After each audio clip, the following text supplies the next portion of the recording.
Sedangkan buat yang business owner ya ini mungkin per quarter ya, mereka itu terima itu dividen, jadi per quarter atau enggak per tahun gitu ya. Tapi ini kedua ini punya nasihat yang beda-beda ya. Cuma mostly ya semua yang gua akan bagikan di video ini bakalan praktikal, ini bakalan bisa dieksekusi ya, ini advice yang teman-teman ini bisa langsung kerjain habis setelah nonton video ini.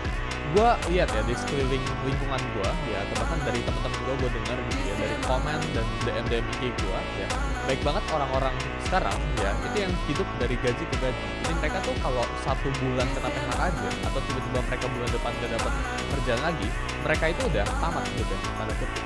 Mereka udah nggak ada uang lagi, karena uang mereka itu cuma pas-pasan setiap bulannya.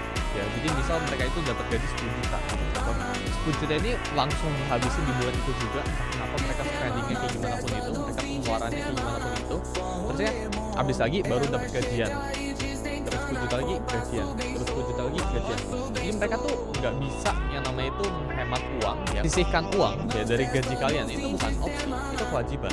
Setiap orang ya menerima gaji atau yang siapapun yang menerima duit, itu wajib buat disisihkan, itu bukan opsi. Sama kayak misal kalian gosok gigi gitu ya, gosok gigi itu kan bukan opsi ya. Setiap pagi gue bangun ya gue gosok gigi, itu kewajiban gitu. Kayak misal mandi, itu bukan opsi buat mandi gitu. Setiap gue bangun tidur, sebelum gue kerja, sebelum gue ke kantor ya, gue harus mandi. Sama kayak nabung ya, sama kayak sisihin duit. Sisihin duit itu kewajiban, itu bukan opsi. Ah kayaknya gue duitnya udah makin sedikit belakangan ini, jadi waktunya buat gue sisihin duit, waktunya buat gue nabung gitu, waktunya buat gue investasi. Itu bukan opsi, itu kewajiban. Di sini gue pengen kasih advice ya, kalau teman-teman itu hindarin ya hutang-hutang yang tidak produktif, aset-aset atau cicilan-cicilan yang gak produktif itu belajar buat di-cut aja. Ya jadi kalau sekarang lu bisa punya 1 motor, ya lu hindarin lah, ngapain lu beli mobil, atau lu kalau belum bener-bener butuh ya, ngapain lu beli mobil kedua atau beli motor kedua terus lu cicil lagi buat nambah beban utang lu gitu dan sebagainya. Jadi advice praktikal yang pertama yaitu hindarin segala jenis utang. Jadi utang yang tidak produktif itu hanya akan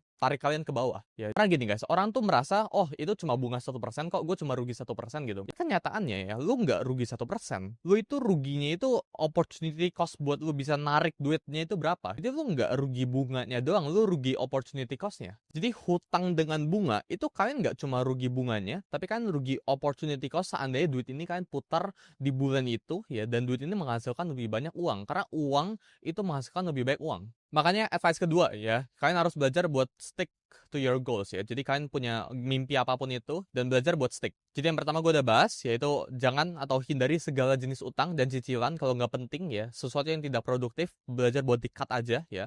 Yang nggak penting nggak usah dilakuin gitu. Yang kedua itu stick sama goal kalian.